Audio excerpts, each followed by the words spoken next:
Welcome back to In Amber's Lane. So let's get right into it, y'all. So my goal for this season of the podcast, and then right now my current life's mission, is really to just help others through my transparency, through my authenticity. Authenticity. Jesus Christ, it took a second to come out, but it came out, y'all. And we are really gonna get into some of these moments throughout my life. And really, as of recent, I just become a very private person. I really wanted to talk about anything. And I've hid so much in my life, especially with this huge transition that I've recently just gone through. But it's time that I share. And recently I posted on Instagram talking about legacy. My aunt recently passed, and at the funeral I was just hearing so many people talking about how great of a woman she was, how impactful she was, how inspiring she was. And I went home and asked myself, if I died today, what are people going to say about me? What are people going to think about me? What type of influence or impact have I had on their life? Are they just going to say, oh, she was cute, or she knew how to dress, or her podcast was cool, or her lip glosses were that girl? What are they going to say? It has to be a lot deeper. It has to be, I want people to know that I was there for them. I want people to see the impact that I've had, or how my heart's posture was toward them.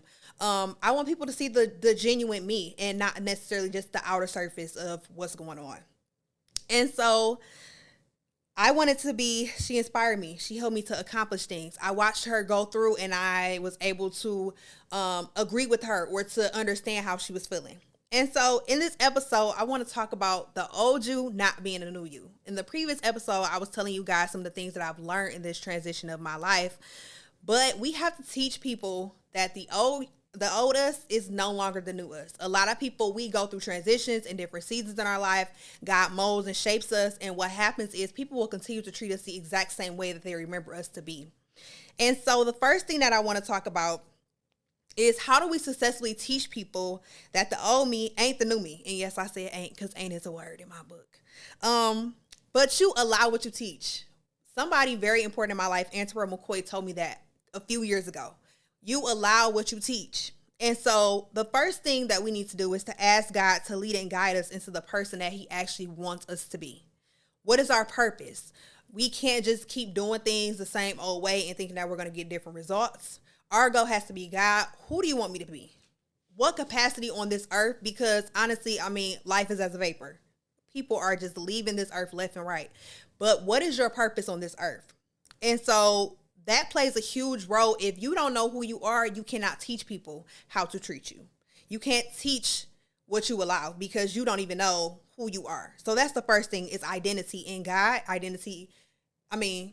Instagram, social media will have you just thinking that you just anything and everybody. People only post what they want you to see.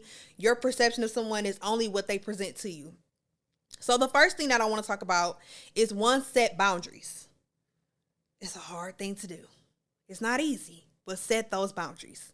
So don't overexert yourself more for others than you do for yourself. And I'm talking to myself when I say this. Again, this huge transition in my life and the things that I've just gone through within the past 2 to 3 years, you cannot give more to others than you give to yourself. If you have nothing to give people, you are just going to continue to give out of an empty cup. And I'm not saying that the Lord won't strengthen you, because he will, especially if he wants you to do it. However, in that same breath, you have to take care of yourself. And then also have some non-negotiables. I'm not settling for that. I'm not doing this. I'm not doing that. This is a non-negotiable. If you don't want to be here, you don't like it here, you surely can leave. Nobody's holding you here, but you need to have those non-negotiables when you set your boundaries.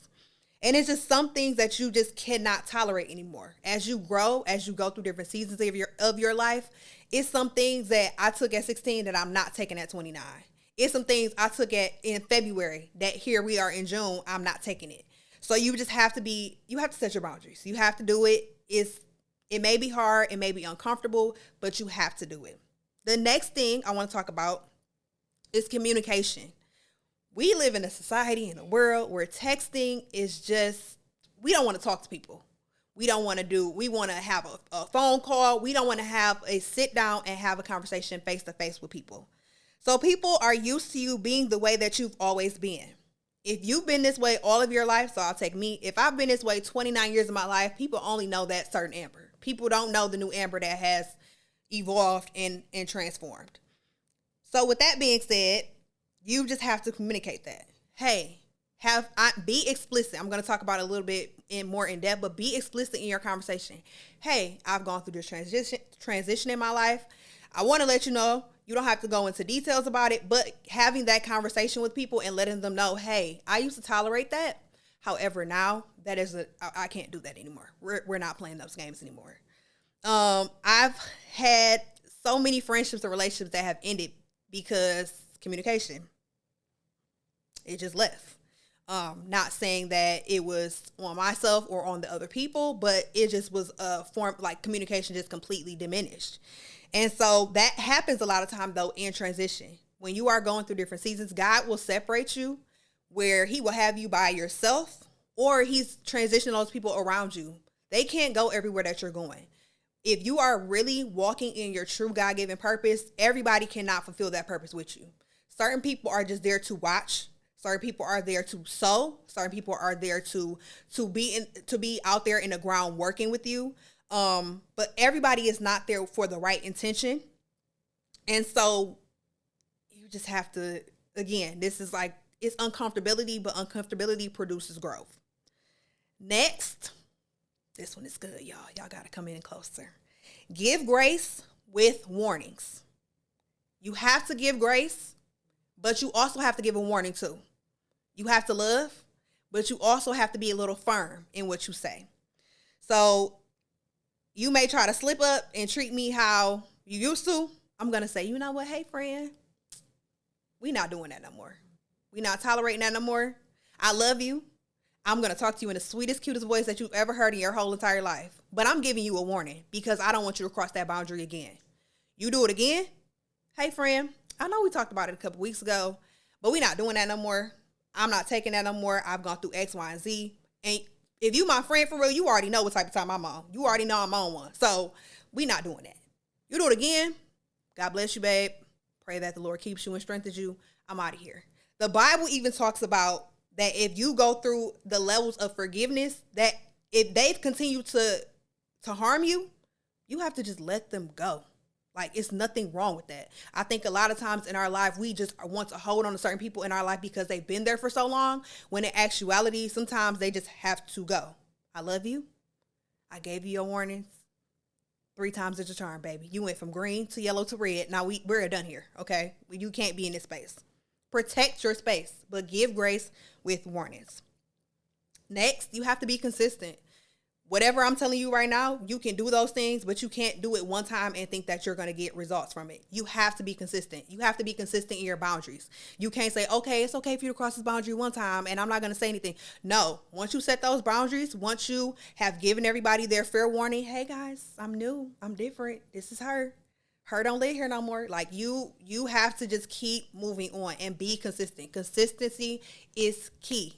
Yes, again, I'm not telling you anything that's going to be easy, but it's definitely going to be well worth it. Again, make sure you are having those explicit conversations. Hey, friend, I've gone through X, Y, and Z. I've lost a lot of friends. I've seen a lot of things. This is the type of space I'm in. You have to be vulnerable with the people that you really care about. A lot of times, for me, especially, I will put that wall up and not think twice about it. I'm not getting hurt like that again. But in actuality, having those explicit conversations, hey, I've been done like this before. You are not going to disrespect me in that way again. You already know because we're friends. If we're friends for real, you already know. So I'm not tolerating anything from anybody else with you too. It has to be the same across the board. Be consistent and have those explicit conversations. Be real. Hey, you used to call me the B word back in the day. You can't do it no more, babe. You used to say I was ugly or play around with, oh, you so little, you ain't gained no weight. Yeah, now at this stage of my life, you can't play like that no more. Have those explicit conversations and be consistent. Next, you have to give yourself grace. This is a new space that you're in. This is the transition that you've gone through. These are new experiences. God has you in whatever place that he has you in. You have to give yourself grace. Stop being so hard on yourself because transition will cause grief. Woo. Transition will cause you grief. It will have you thinking that, okay, God, did you really have me go through this? Am I really being obedient? It will cause you grief because you're losing people. It will cause you grief because you're in a new space and you feel like you're by yourself. Transition will cause you grief, but you have God. And a lot of times I always have heard the saying that when you're taking a test, God is in the room, but he can't talk to you because you're taking the test. Let those tests be those tests and you pass those tests. Always know that he's with you whether he's talking or not. And the crazy thing is he's already told you what to do. So if he's told you what to do and you're still being disobedient, I mean, that's a whole nother message, whole nother time. But give yourself grace. And again, grieving can be a lot. You're grieving the fact that you're not the person that you used to be. You're grieving losing friends and losing relationships. You're grieving watching people choose sides. You're grieving because things that you've done in the past, whether they're good or bad, you're like reflecting. Those things can cause grief, and then it'll have you going into a whole nother spiral. And be sure to take accountability for those things. That word right there. I think grief and accountability, I think, are my best friends right now. Because what? Accountability is so important. In my time, I'm not going to tell y'all when, but I did not take accountability. Or I just was like, okay, they got me losing friends, or I don't know why they don't like me, or why everybody act. In reality, you have to sit back and say, okay, what did I do to cause this? Did I cause harm? Because, I mean, if I'm causing harm and you causing harm, we just sitting here fighting each other. And I don't fight with people. I don't argue with people. We not doing that. We just in a different stage of our life. But take accountability. And say sorry. I don't know why sorry and I apologize are just foreign words now. If you offended somebody and they tell you, it's okay for you to say, I'm sorry that I offended you. I apologize for offending you. Even in a situation where you feel like you're wrong. You weren't wrong.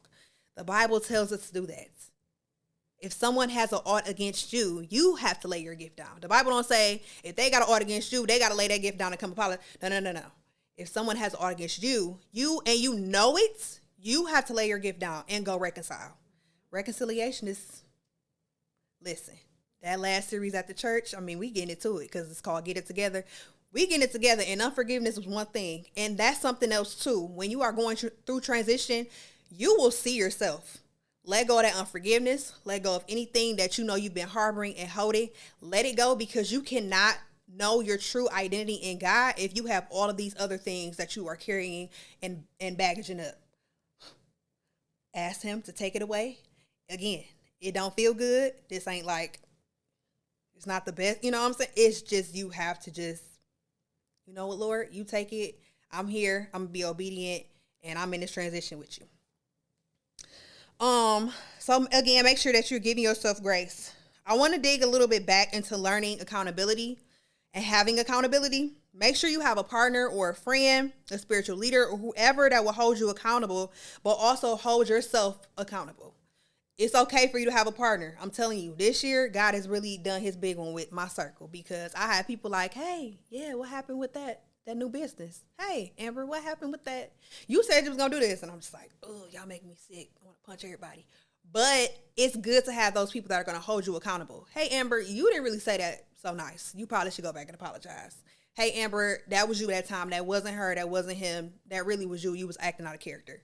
Have those people around you that, again, it's not going to feel good. When people show you yourself, when you look in the mirror and actually start seeing the things that is inside of you, you're going to be like, ooh, that's kind of ugly. I don't quite like that. But it's good to have those people that love you enough to say, hey, Amber, I see that. Hey, you, I see that. That's not cute. You need to fix that. The Bible says X, Y, and Z. Or morally, Amber, that's not your character. You need those people that are going to hold you accountable in every season of your life.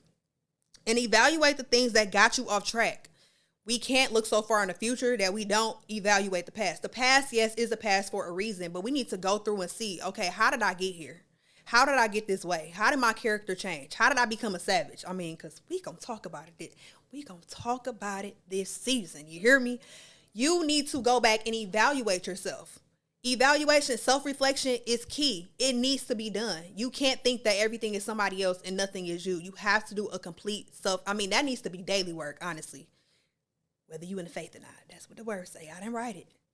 Amen. But evaluate the things that got you off track and make a conscious effort never to do those things again. If it's your true character, if this is who you are, yes, you may slip up. Again, habits create behavior. So this is a new behavior. This is a behavior that you've had for so long. You have to tell yourself too, hey, Amber, we not doing that. We are a new Amber. We not doing that. You have to hold yourself accountable and never be caught in that place again.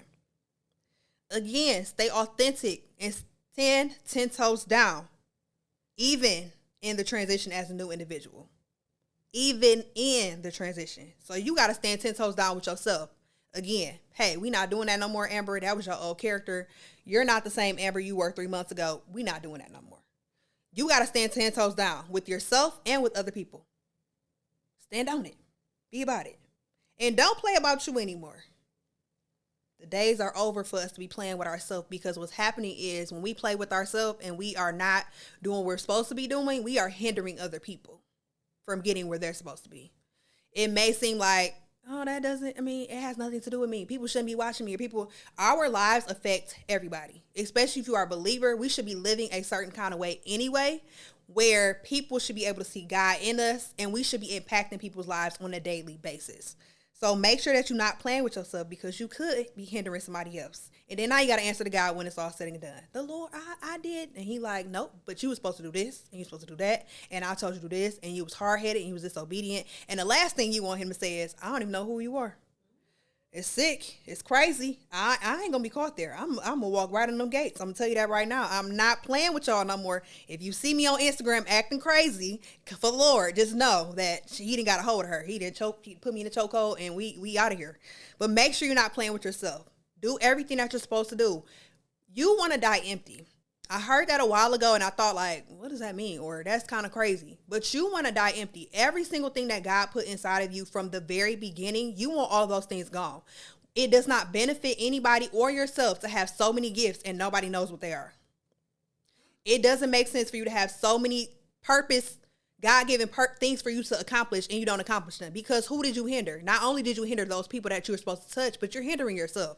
You're not getting, hey, I'm trying to have a beautiful crown when I get there. I want my mansion decked out. I want a bunch of couches and I want it to be beautiful. But the only way it's going to be that is if I do what I'm supposed to do here on earth. Stop playing with yourself and let's get it together. And remember that your story is your story. Your testimony is your testimony. Nobody can take that away from you. Nobody can minimize that. And don't let nobody minimize that. Stop shrinking yourself in situations where people are making you feel less than, because I heard my dad say the other day, size is nothing but a comparison. If you want to be small, you be small by yourself, babe. I'm going to go over here and be real big, be real large. Stop allowing things and people to shrink you. And you don't shrink yourself, but somebody needs to hear your testimony. Somebody needs to hear it. Whether it's uncomfortable for you to talk about it, and in due time, when you're supposed to tell it, it'll come out. But make sure you're telling somebody your testimony, because you never know who you're going to touch. But again, the old you is not the new you. And you have to teach people how to treat you, because if not, they're going to walk all over you, and you're going to be at the crib crying. You're going to be just like me, rubbing your feet together, crying because people is not treating you the right way. You teach what you allow. So y'all, let's get it together.